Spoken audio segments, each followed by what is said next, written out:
today I have with me former producer and now a writing coach, Judith James. Thank you so much for being on my show today, Judith. I'm glad to be here. I went over your website. I love it, and I love the title. It should be fun. Gosh, it should be fun. Oh, thank you so much. And I have to tell you, I only know you from your website and what you do, and what you do with writers, and which is what made me interested in you. And then when I started to when I looked up everything to do this interview, I was like, I started to get nervous because I was like, oh my gosh, she's really she's been around a while. She's done a lot of stuff, but I'm happy I didn't know it because I think I would have been too intimidated to contact you. So I'm really happy I'm happy that I don't know. So in case anybody who doesn't know you knows, you were a former producer. You produced a lot of infamous movies, Quiz Show, which I think I know almost every line of. So Mr. Holland's Opus, which is, another amazing movie. Talk about two great scripts, I find I'm so attracted to writing. And that's what and that's what I thought was so awesome is that your website is called What Does a Producer Do? And that you're helping writers. That's what I loved about it is that you know more than anyone what it takes for a script to become a movie and what you would have done as a producer if you were going to agree to produce a movie. So I think that's just amazing, that you've chosen this as now your new job, per se. I also, by the way, I should say, I also teach at Santa Barbara City College, and I also teach at UCLA Film School online, which is a difficult way to teach, but has its own interesting things. It certainly is the coming thing. It really is. Those classes I teach are on how to produce an independent movie. So I'm still quite involved. I just stopped the actual finding of the script, finishing the script, finding the money, finding the distributor. I wish I could, but I don't anymore.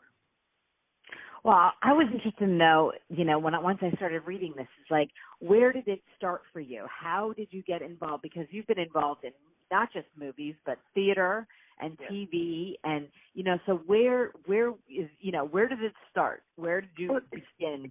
It started for me when I was actually just out of college. I produced my first play when I was 22 in New York, and what attracted me then is the passion of the writer for his subject, her subject. The first 7 plays I did in New York, I got an award from the White House. The Johnsons were there at the time, and it was the Margot Jones Award. She was a very famous, wonderful producer of theater in Texas, and that was their connection, and that award is for working with new American playwrights. So early on, I showed what I was interested in and was very interested in the social statement of a play. I wanted, in relation to the passion of the writer, I wanted them to be wanting to tell the story that it made a difference, And I was able to find those plays. I was able to produce them. And then I moved to Los Angeles and became involved with the Mark Tabor Forum. Again, it's a theater. At that time, I met Richard Dreyfuss. He was at the theater working behind the stage, doing readings for writers in a very popular and strong writing program at Tabor. So then Richard and I loved the same things. We loved the peculiar books. We loved politics and history. And so we started a partnership out of that. And we had many deals with different studios. We found and shepherded many plays and movies. We were switching very strong. Richard had already had quite a career. but this was after Close Encounters, Goodbye Girl. We met in the 1980s. Anyway, so I just kept following my path, and I became a very good producer on set, dealing with. I was so often the only woman in the room, and that was a long journey of understanding how to get the right alliances that you could move forward with ease as a woman. And because of Richard's stature and his star stature, I was in the rooms with the presidents and I learned so much. I wouldn't say I learned about compromise, but I learned about picking your battles and how to push a script forward. I'm talking not only as a woman, but as someone deeply interested, as Richard was, in the effect and ability of the writing to make a difference. And that comes from the writer's ability to write, understanding of the industry they're trying to write for. That also comes from all of us agreeing that we want to tell this story and getting to work on it.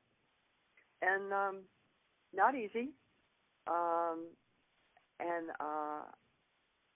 I did studio-sized movie and independent movies. As I was just saying to you before we started talking, I produced a movie in India, in the foothills of the Himalayas, in Hindi, because I thought that the Indian market was coming and coming strong. I did right after that with Slumdog Millionaire. Right. What a great movie. But we didn't get in there first, and it didn't work well, and I was over there for off and on for 8 months. Very hard to produce in another business model. Very, very different. I've worked in France. I've worked in Thailand. I've worked in London. I so almost did a production in South Africa that I could say I worked there. The money failed, but so I worked a lot of places, and they are all different. No matter how much people say, well, a lot of people in India make movies. There's always been Bollywood. Yeah, but that's a different industry. At any rate, my reason for telling this story was that I said to you, I'm finished producing for now. Thank you very much. I'm not going up the foothills of the Himalayas. So anyway, I have followed the writer's instinct since the very first thing I did. So, and the writers I work with recognize what it is that what it is I'm doing. And if I pick them and they pick me, it's because we have an understanding of how we're going to work together, based basically on them loving writing and me loving it. And I did. I took a lot of productions into production, and I at last count, I took scripts into the period of trying to get a green light 59 times. Wow. So I really know what it takes and how hard we all have to work. And I also know that you don't believe the myths, Don't believe the myths of, I was just determined to write it and I wrote it in a weekend and somebody does that. There are geniuses that can do that, or they trip over a right time, right place, right everything. But that's not what writers do. They work, and they work hard. And I like them. So that's I like the name of your website. Right? Oh. and when I realized that you had the Richard Dreyfuss, connection, I was thinking to myself, and I am, of the age that I can say this because I'm in my 50s, and it's like back in the 80s, 70s and 80s, he was the guy. He was the actor that when he delivered a line, it was a lot. Like, he didn't deliver throwaway lines. Like, he was just amazing actor. And so I didn't realize that he was also a producer or writer. I only knew him as an actor. He's a wonderful actor, writer to work with as a developing person. His instinct on the male characters particularly, but also the female, is just spot on. He also is turning into a writer. He's been writing, and he's superb. As you can imagine, his dialogue is super smart. Yeah. Right. He's also he's deeply involved. As we all get in our older lives, we go into something we've always meant to do. And Richard is he would have been a history teacher had he not been an actor. And he has a 501c3 called the Dreyfuss Civics Initiative, and he is writing a book on civics. His feelings are that we've gotten into the mess we're in today because civics is no longer taught in public schools. And that's interesting. Our kids have to be taught who we are and why we are, because they've got to run the country in 10, 20 years. Yeah. And we can't have congressmen going into Congress who have obviously never read the Constitution. You can't have right. And right. And it's the fault of our schools, and Richard speaks to education boards, and he speaks to state boards, and I'm right there with him because I believe so strongly in it. So we have had a very long and not a usual 24 years of partnership, but we don't always work together. We just share what each other think and do, and it's a wonderful partnership. But we talk maybe once every 2 weeks, and we're working right now on something for his website, and on a book that he's writing. We're filled up with producer stuff, even though he's working. I don't know if you saw ABC Madoff. He was extraordinary in that production. And then he's done a small movie. He just did a play about Einstein. He's working. But right. I've been lucky to have somebody who likes writers the way I do. Yeah. And that's what, that was what drew me to your website when I saw you and I went to your website, because I interview a lot of screenwriters. I'm not a screenwriter, but I love screenwriting as an art.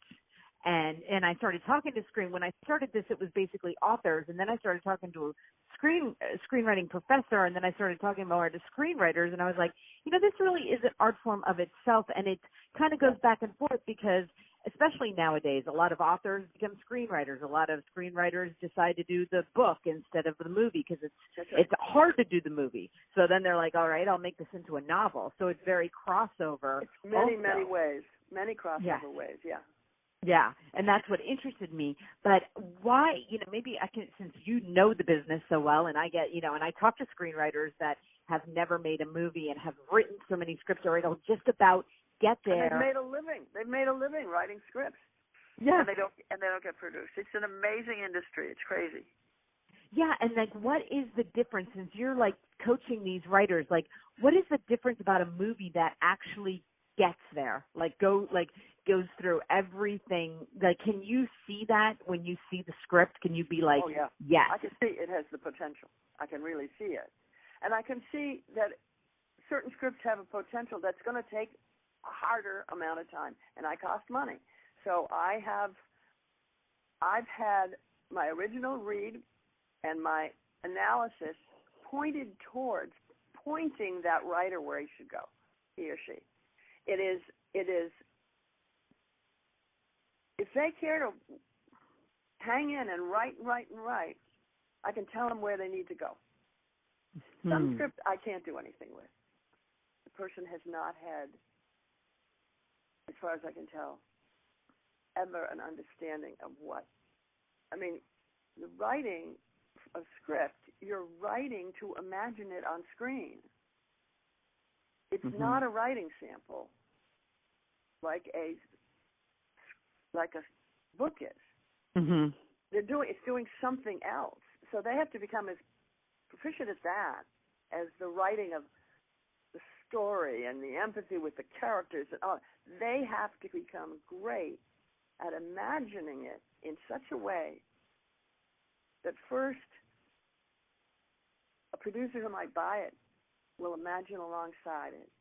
And that producer will see that the audience they feel that script has can also imagine it, and they want to see in it that which will attract that audience because they are the first commercial moment in your film.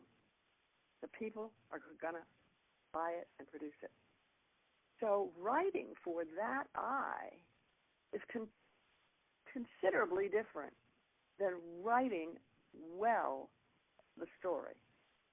So I have to, when I get a writer inquiring, I have to see where they fit, and I might have to turn them down. They're not ready for me because I work with the final draft. I work with, have you done what you wanted to do? And I look at it objectively because they've got no place to go but to get through the gatekeepers. The script has no place, so they must know what they're doing. And it takes me a couple of sessions with a writer to break their resistance to objectivity. You cannot start to sell a script. This is also a book. This is a publisher. As I said to one director I was working with, Ashwin, you cannot go around the world to every place your movie is working, playing, and explain a point to the audience for them. It has to stand on its own. And that's what book writers also have to do, if they only knew. But damn, this was supposed to be, and I got to tell you, this is a hard job because I have to be tough with writers.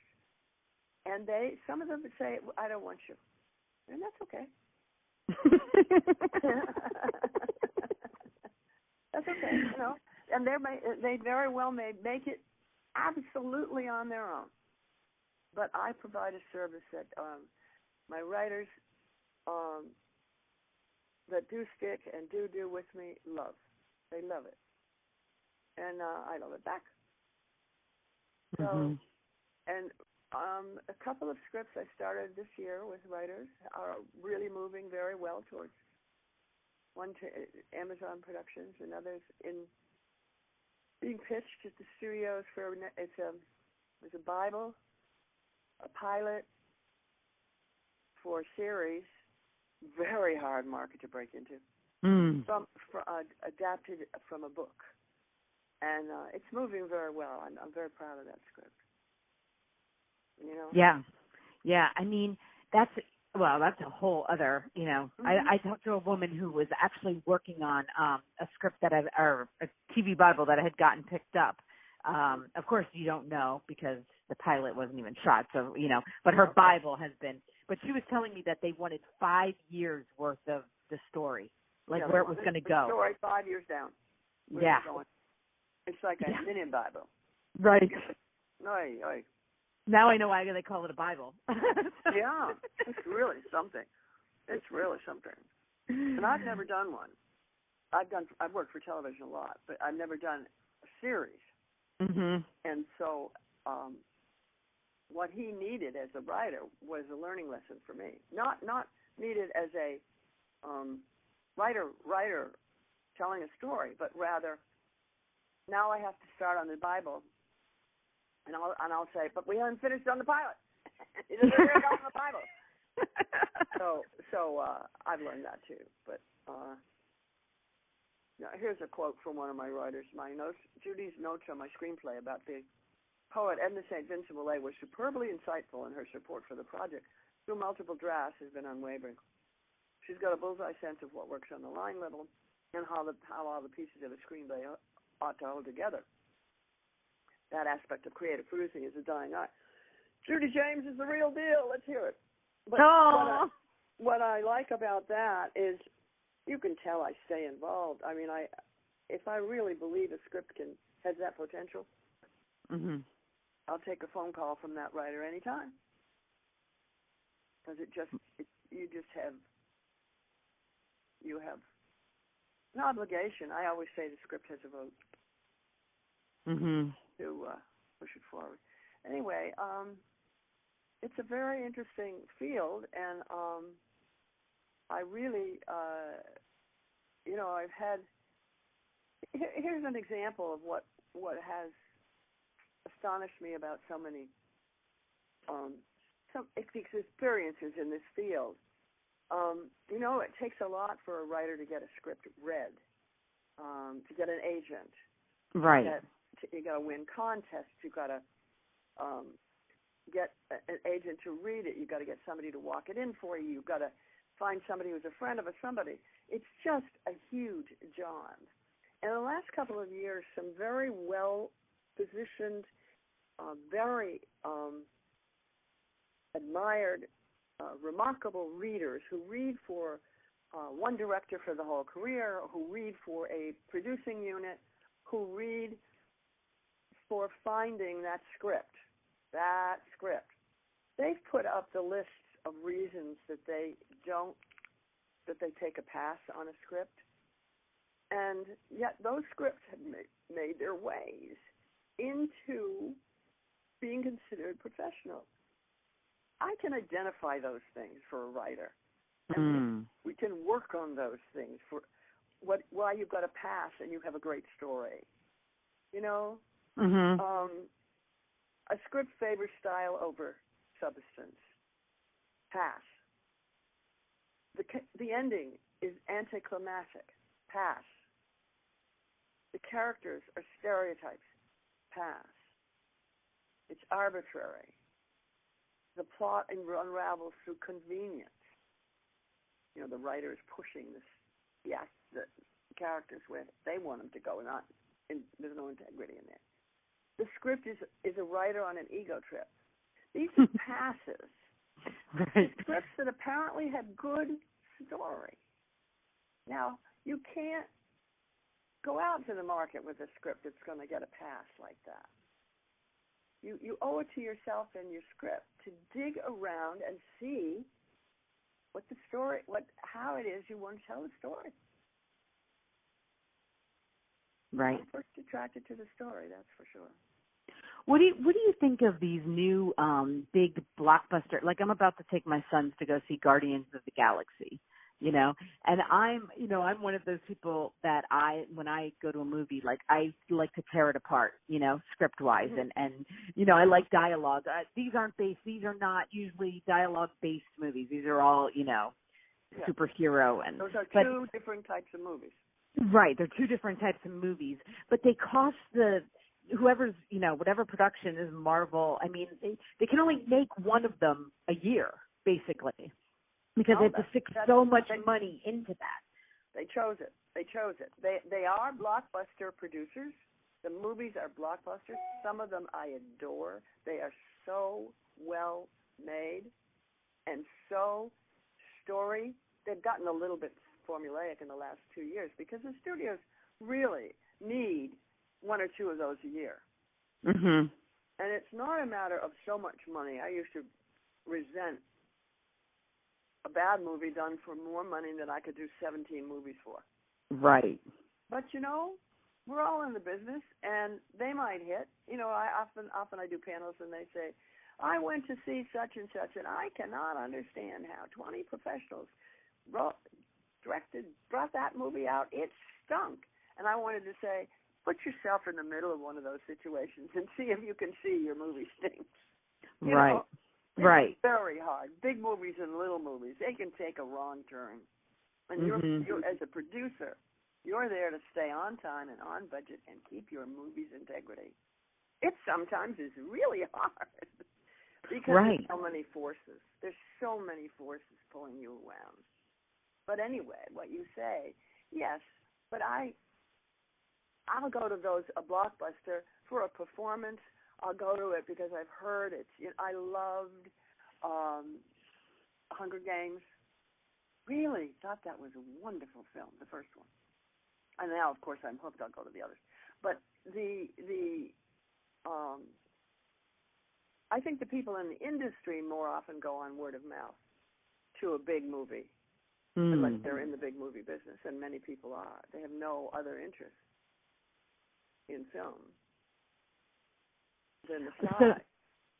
Right. And like, so if somebody comes to you with a script that like, say it's Star Wars, or, say it's something that is going to be huge budget, like they're not going to be able to do it with one set, and they're not going to be able, do you read it differently then? Oh, sure, but I also don't read it with the knowledge that I know what they need.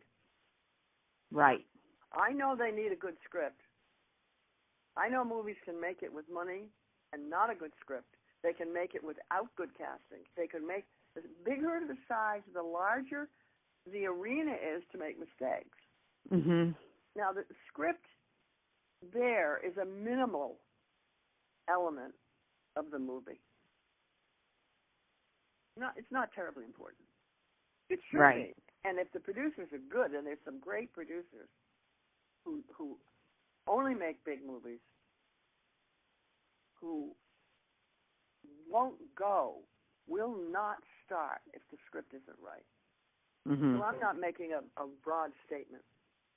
I'm just saying that the bigger movies have other things going on. So sometimes the producer of those movies has to hold on to the integrity of the picture as it gets its CGI and it's this and the right score, and because it's so big. Right. So I understand that producing, and I understand those scripts, but I don't think those writers, they're in another maelstrom of creating. Right. That's what I kind of thought too.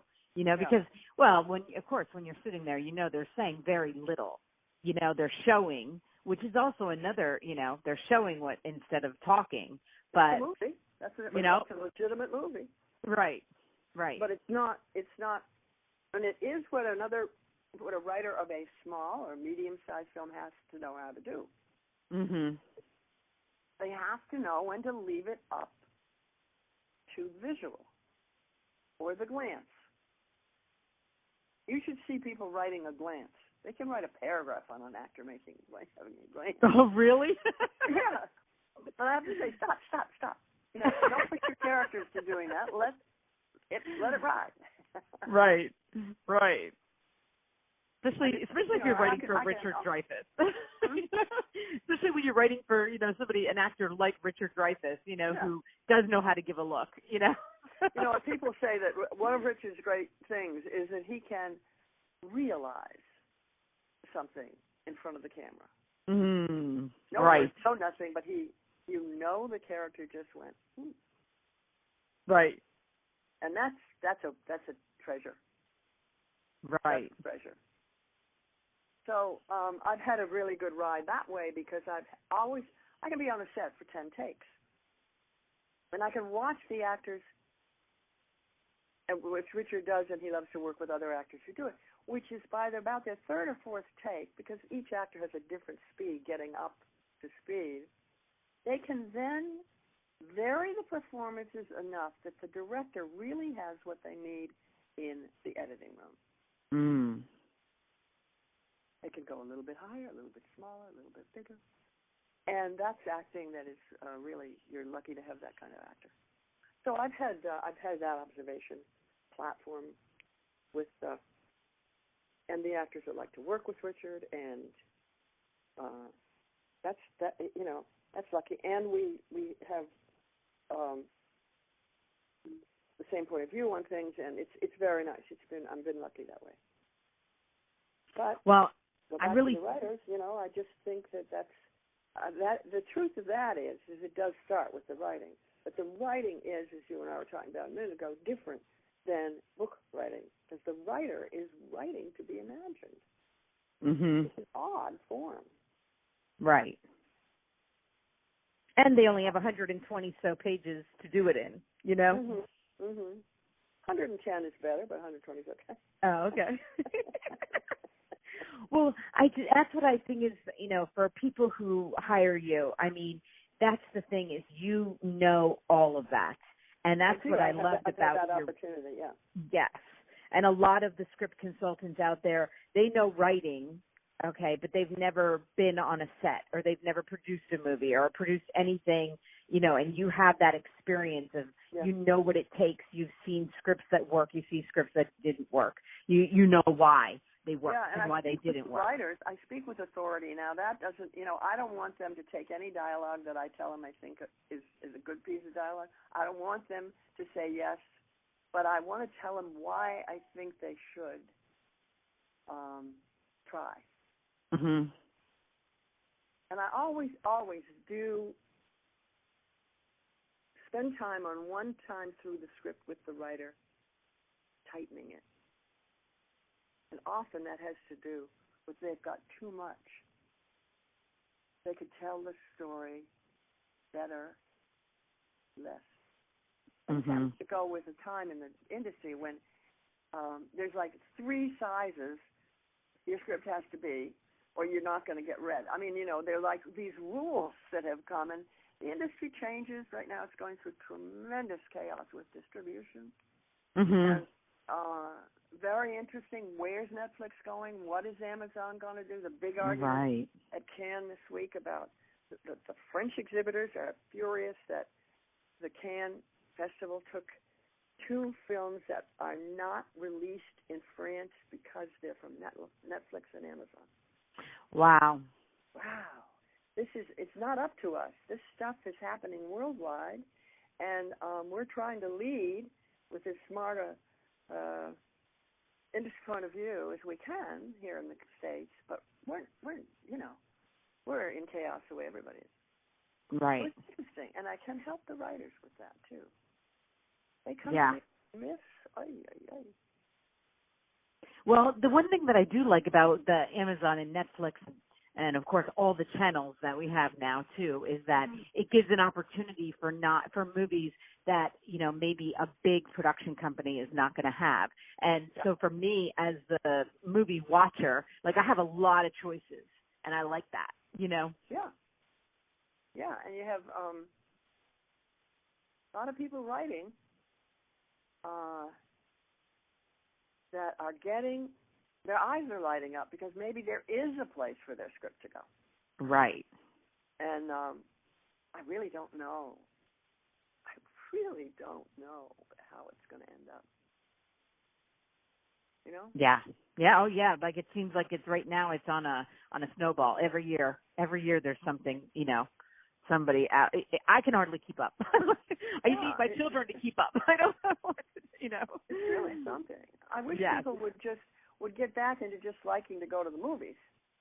Wow. I hate the celebrity push and the people thinking they know something when they say, well, I had an opening hit box office up, da-da-da. Whew, if that was the only thing you had to know. Right. But good movies are being made. Did you see The Danish Girl? I have not. Oh, my God. Absolute perfect movie, top to bottom.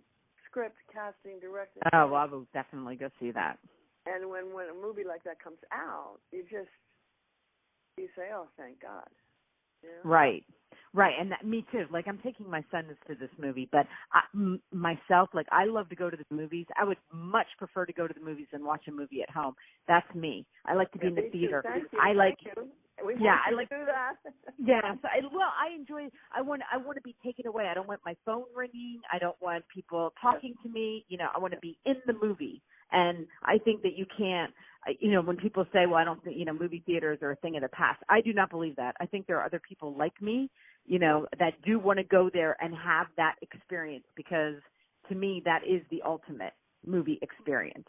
So that's what the director was doing, you know? Right, exactly.